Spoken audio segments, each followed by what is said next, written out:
Bonjour à tous et à toutes. Je suis la sœur Olivia, sœur missionnaire du Précieux Sang. Hello everyone. I'm Sister Olivia Tukamshaba, missionary sister of the Precious Blood. I'm with Sister Giselle, who is going to be sharing with us part of our history, how we came in RDC, and she's going to be sharing with us part of our mission. Bienvenue, ma sœur Giselle. Merci beaucoup, ma sœur Olivia. Merci pour m'accorder la parole. Oui. En République démocratique du Congo, nos premières sœurs sont arrivées le 30 octobre 1898 à Conquilat, ville présentement appelée Mbandaka dans la province de l'Équateur. Elles sont installées dans la mission catholique de Bamania, à 9 km de la ville de Mbandaka, dans l'archidiocèse de Mbandaka-Bikoro. Merci beaucoup. Et quel est l'historique en RDC? L'historique en RDC. Après Bamania, les sœurs sont allées selon les besoins de la population à Papu, Imbonga, Bokuma, Boteka, toujours dans l'archidiocèse de Mbandaka-Bikoro. C'est là où que les sœurs ont œuvré aussi, comme on avait fait à Bamania, en aidant dans les services de l'éducation, les services médicaux, pastoral, social, agriculture pour une conscience écologique et administrative de l'Église. Ok, merci beaucoup. Est-ce que vous pouvez nous expliquer les œuvres là continuent jusqu'au présent? Oui, notre champ de mission est le royaume de Dieu et celui-ci n'a pas de frontières. Comme je viens de citer les œuvres que nos premières sœurs avaient commencées, nous continuons à œuvrer jusqu'à ce jour dans le domaine de l'éducation, Oui. les services médicaux, la pastorale, les sociales, l'agriculture, services administratifs de l'Église, les travaux domestiques. Pour nous, ce qui compte n'est pas ce que nous faisons, Oui. mais comment nous le faisons, dit notre cofondatrice Mère Paula et nous. Merci beaucoup, ma sœur Gisèle. Et vous pouvez nous donner un peu votre histoire, comment vous avez arrivé à la connaissance de notre congrégation? Oui, ça vous parlez de la vocation, n'est-ce pas? Oui, oui, oui. Ah, ok. Vraiment, c'est quelque chose que j'aime partager si j'ai l'opportunité. Et la vocation, c'est une chose personnelle que Dieu lui-même peut-être avait destiné une personne qu'il va lui ou elle va lui servir au futur. Oui. Quand j'étais encore un enfant, je ne savais pas qu'un jour, je deviendrais une religieuse. Mais c'était le temps que j'attendais mon diplôme d'État. C'était une nuit, je rêvais, ou soit j'avais vu comme une vision, en tout cas je ne sais pas si c'était vision ou des rêves, je ne sais pas. Mais j'avais vu 5 femmes porter des robes et des voiles, tenaient aussi des bougies allumées. On venait maintenant dans notre avenue et elles chantaient « Qui règne, Jésus mon sauveur, qui règne pour l'éternité. » Elles sont entrées dans notre maison, une et deux toquaient la porte et papa était sorti.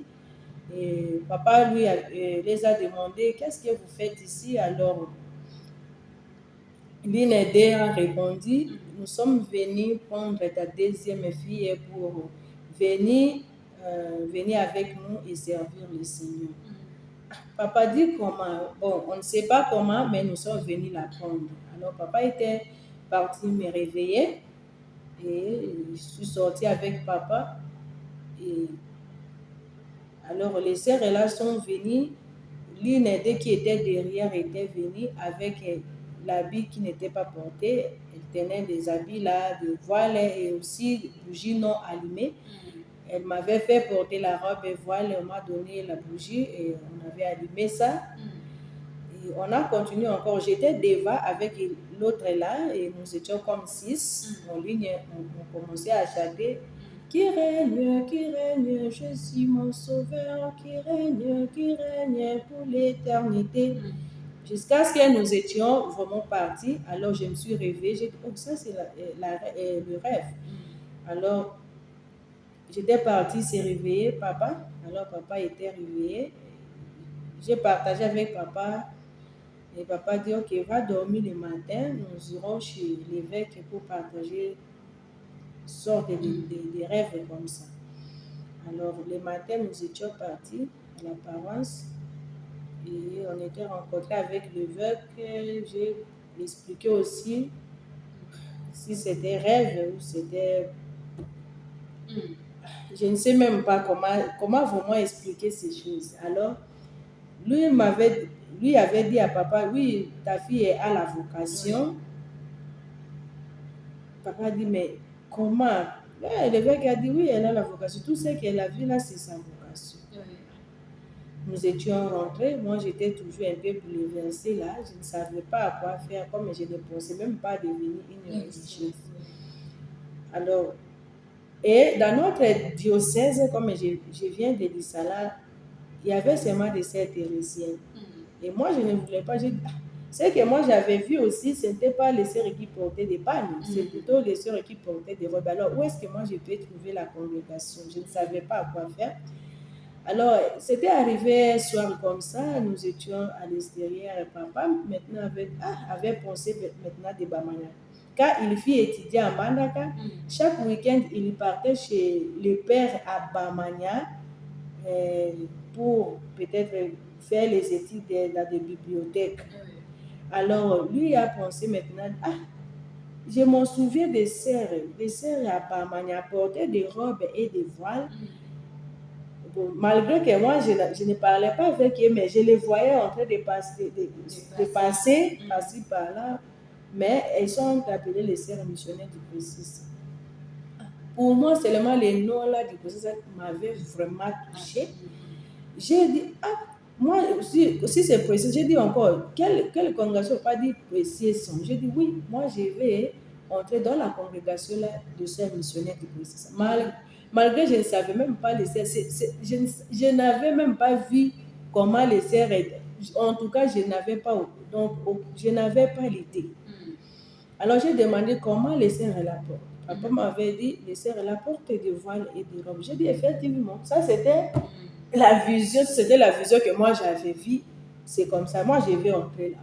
C'est là où on avait commencé les démarches pour entrer dans la congrégation des sœurs missionnaires du Précis. Imaginez, ça c'était vraiment mystère pour moi jusqu'aujourd'hui. Ma vocation reste toujours mystère.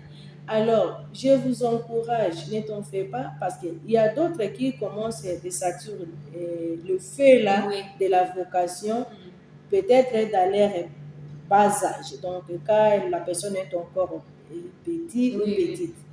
Il y a d'autres, tu vas vraiment avancer avec l'âge pour découvrir ta vocation. Comme moi, c'était à l'humanité. Imaginez que j'attendais les résultats de l'examen d'État. C'est là où ma vocation était venue. Alors, je vous encourage toujours d'écouter la voix du Seigneur. Pas la voix qui vient dans notre tête, mais ce qui parle dans notre cœur.